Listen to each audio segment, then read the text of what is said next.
Welcome back to the Digital Ledger channel, everybody. I'm Brad Kimes. You can follow me on Twitter at BackupBradley. Please hit the like and subscribe on this new channel. It will always be fresh and new content, never duplicate.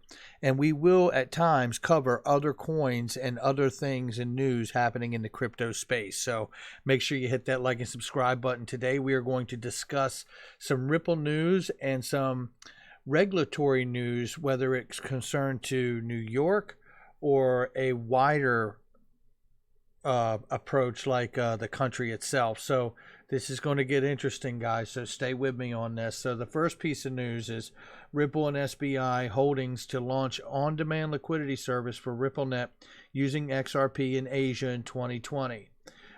This is really from the interview that I believe Thinking Crypto did.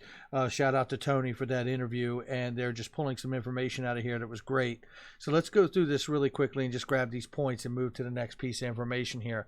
The joint venture of Ripple Asia and SBI Holdings, also known as SBI Asia, has announced its plans of launching on-demand liquidity solution using XRP in Asia this year. Ripple has made a name for itself because of its cross-border remittance solutions, also known as RippleNet.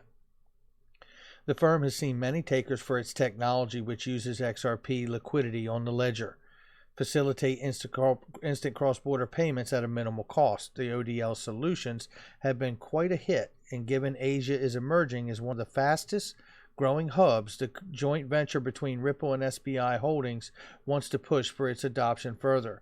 The announcement was made by CEO SBI Ripple Asia Adam Trademan during an interview on the 18th with Thinking Crypto. Shout out to him, where he talked about the popularity of Ripple in Asia and how expanding ODL services would be the right move as it is offered a much cheaper cross-border remittance services. He said, I expect the probability later this year and into next year, things are going to move into a wider spread production. I expect remittance companies that were restricted in growth because they have pre-funding requirements, they have a lot of capital. They're going to have a lot more flexibility. Trademan also believes that the introduction of ODL would eliminate currency fluctuations and the pre-funding requirements for making cross-border transactions. He explained ODL services wouldn't gain the same adoption and popularity in the United States as it is increasing in Asia and Japan. The reason for this is that U.S. offers low-cost cross-border remittance services. So the people over there don't need a system like on-demand liquidity, while in Japan, it's not only costly to send money across the border, but it also takes around a whole day, Trademan said. Now listen to this comparison here and think about the impact that it could have on the citizens in these countries. ODL can be used to convert the Japanese yen to XRP in real time in Japan, and a family in Vietnam can immediately exchange the XRP for Vietnamese dong. In this way, the price movements of the Japanese yen and the Vietnamese dong are almost unaffected. Ripple's on-demand liquidity has seen massive jump in use and volume, which is evident from the fact that the bulk of transaction has tripled over the first quarter of 2020, while the U.S. dollar transactions have risen by 294%. And it gives some charts here for you to see, but really great article. Now let's go to some regulatory news here, and we may be seeing a relaxing in New York for cryptocurrency rules. This is a very short read. Let's look at this. And then we have some IMF news. Let's take a look at that too. So New York to relax cryptocurrency rules. New York's financial regulator is preparing to remove a number of regulatory hurdles impeding the development of cryptocurrency business in the U.S. state. Virtual currency firms wanting to conduct business in New York currently have to apply for a BIT license, which can take years to process. By the way, the person who architected who was the architect of the Bitcoin or BIT license was Ben Lawsky, who now works at Ripple. Under the new regime, firms will be able to apply under a new conditional license framework that makes it easy for startups to enter the New York market by piggybacking on the license already authorized by DFS. Superintendent Linda Lacewell says the DFS actions announced today in consultation with numerous industry participants and the public will boost responsible innovations and help get New York's economy back on its feet. DFS is proud to foster accessibility and will continue to blaze a trail in the virtual currency marketplace. As part of the initiative, the financial regulator has signed an MOU with the State University of New York to launch a new SUNY-related virtual currency program under which participating startups will also be able to apply for conditional license. Once licensed by the DFS, SUNY Block will be able to support nascent virtual currency entities from local communities, including those started or run by students or alumni. In addition, the DFS is to provide firms with a list of approved coins for use in virtual currency projects. Says Lacewell, this MOU with SUNY is a strategic step to diversify and deepen the next wave of innovators in the virtual currency space in New York. So shout out to New York. I mean, they have really had it tough with all the restrictions there. So maybe, just maybe, they're going to get a little more selection and choices here. We'll have to keep an eye on that. Now, this gets even better here. This is from the IMF, International Monetary Fund. And shout out to DJ Peter Vass and XRP Crypto Wolf. I believe this is where I got most of these articles from today. They sent them over. Distributed ledger technology experiments in payments and settlements. This is a short read, so don't worry. It's good, but it's a good one. Major transformations in payments and settlements have occurred in generations. First generation was paper-based. Delivery time for payments instruments took several days domestically and weeks internationally. The second generation involved computerization with batch processing. Links between payment systems were made through manual or file-based interfaces. The changeover period between technologies was long, and still some paper-based instruments like checks and cash remain in use. The third generation, which has been emerging, involves electronic and mobile payment schemes that enable integrated, immediate, and end-to-end payment settlement transfers. For example, real-time gross settlements have been available in almost all countries. DLT has been viewed as a potential platform for the next generation of payment systems, enhancing the integration and the reconciliation of settlement accounts and their ledgers. So far, experiments with DLT experimentation points to the potential for financial infrastructure to move towards real-time settlement, flatter structures, continuous operations, and global reach, testing in large value payments and security settlement systems. That's big. That is really big. Have partly demonstrated that the technical feasibility of DLT for this new environment. The projects examined, analyzed, issued associated with operational capacity, resiliency, liquidity savings, settlement finality, and privacy.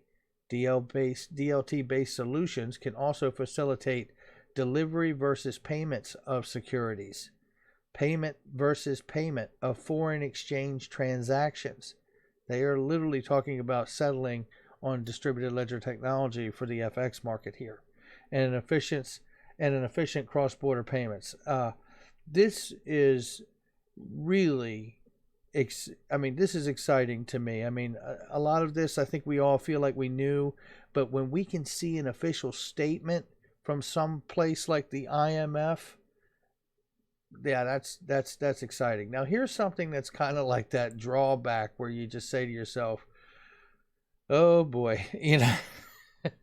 So, look, the first time I got to sit down and interview with Roger Ver was with my partner, Dustin Planholt, on Cryptonaires, the documentary. And we're looking, by the way, for a late summer finish on that project and then releasing shortly after. So what I have to say about that is that, you know, I was a guest, a co-host on his show with the Roger Ver interview on Life's Tough podcast. I asked Roger where he was in his thinking about the state of the crypto space. You know, we are currently in the wild, wild west, and it's less that today because this was about, you know, the time they were starting to really crush the ICOs that were in the space and all of those fraudulent activities. But I asked him, I said, you know, we're in this wild, wild west, and I see regulation, boots on the ground starting to happen with, the SEC and other regulatory entities. And I said, where are you at with this notion of we just stay this open free market versus moving towards this regulated government and even eventually an Orwellian approach, where you have just complete government control. And his philosophy really is about staying 2 and 3 steps ahead of any wave of regulation or framework that is going to be brought out to bring structure to the system. It's pretty interesting, his philosophy. He's an extremely smart guy, and shout out to Roger Ver. But I believe, but dare I say it, this is kind of what drives him every day to stay out in front of the fray. Let's take a look at what's being proposed here. Little concerning. New bill to outlaw encryption without government backdoor in U.S. Senate. Someone has literally proposed that you can't have any cryptocurrency without there being a backdoor to access it. This is pretty interesting. Let's take a look at this. And concerning. A bill that would outlaw end-to-end encryption for technology companies was proposed by 3 Republican senators. Meanwhile, Ava and Cardano would not yield. We'll get to that in a second. 3 Republican senators introduced a bill to end warrant-proof encryption on June 23rd. It invokes national security as a pretext for requiring device manufacturers and service providers to assist law enforcement by providing access to encrypted data. Pedophiles and national security is what it's built around, the notion of. The Lawful Access to Encrypted Data Act is sponsored by Lindsey Graham, Tom Cotton, and Marshall Blackburn. According to Government Track, all 3 senators score high on the conservativeness scale, with Blackburn receiving a perfect 1.0. So Graham is also one of the sponsors on the Earn It Act, which many privacy advocates heavily criticize for what they perceive to be as encroaching on personal freedoms under the guise of protecting children from sexual abuse, which no one wants to see. It is not clear why Graham and his colleagues felt the need to purpose a bill that on the surface seems to have similar goals to Earn It Act, stripping the individuals of the right to use privacy-preserving technology while forcing technology companies to become even more responsive to the state's whims. Perhaps the idea is that at least one of the cards that the bill plays, national security or child welfare, will get the job done. End to warrant-proof encryption. The press release says that the proposed legislation would bring an end to warrant-proof encryption devices, platforms, and systems, a debate that has raged for years. Also, it stresses that companies would be required to cooperate the authorities only after warrant is issued by the court. The bill requires service providers and device manufacturers to provide assistance to law enforcement when access to encryption devices or data is necessary, but only after court issues a warrant based on probable cause that a crime has occurred, authorizing law enforcement to search and seize the data. If the bill ever gets passed, crypto industry might be especially affected. Cryptographic algorithms are at the core of Bitcoin and other cryptocurrencies. On the other hand, the decentralized nature of many projects in this space may take industry better prepared. Or make the industry better prepared, Ava and Cardano said they would not yield. Cornell University professor Ava, co-founder, answering whether Ava would implement a backdoor for government access, said absolutely not. He added that if the bill is passed and law enforcement comes knocking on the door, he would sooner move his project overseas than succumb to the pressure. Believes that such lawmaking initiatives hamper national security rather than fostering it. I can get along with that. Countless experts have made it clear time and time again that these ideas are misguided and these backdoors represented potential vulnerabilities, and they hate American companies and American competitiveness. At the same time, they force the use of technology such as VPNs that cause communication that poses a national security threat in aggregate to move overseas. He further noted that the privacy-preserving technology is in its essence of blockchain. Emerging technologies such as blockchains provide strong privacy guarantees built into the very fabric. At the forefront of these systems, AVA will reject every effort to build abuse-prone backdoors into its software. Now, Cardano founder Charles Hoskins expressed a similar sentiment. No, I will stop working on these systems if legally forced to do so. Roger Ver expressed skepticism that the political laws have the power to solve what essentially is a math problem. No amount of violence can solve a math problem, and I think that's a great way of looking at it, right?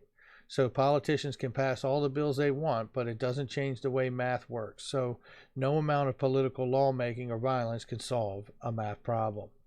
Meanwhile, Attorney General William Barr issued a statement strongly supporting the act, pointing out that the warrant-proof encryption allows criminals to operate with impunity, and that, given the lockdown and the pandemic, it couldn't come timelier. The danger is particularly great for children who are targeted online sexual exploitation, especially during this time of pandemic lockdown. Survivors of child sexual abuse and their families have pleaded with technology companies to do more to prevent predators from exploiting their platforms to harm children. We cannot allow these companies to elevate their profits and the privacy rights of their abusers over the safety and security of children. Listen, no one wants to see children abused or anything remotely close to it. This is a weighted conversation here, right? And I have to feel like, knowing that I'm, what I understand about the crypto space, and that, everyone's got to be whitelisted as a customer, or, the exchanges need to be KYC, AML, CFT, and travel rule compliant.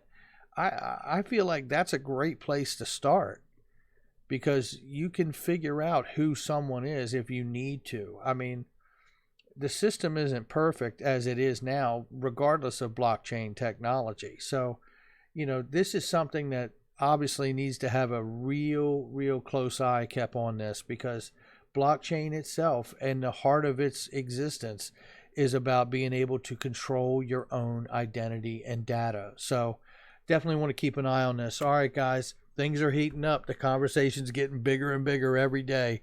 Hit that like and subscribe. Leave a comment below. I'll catch you on the next one.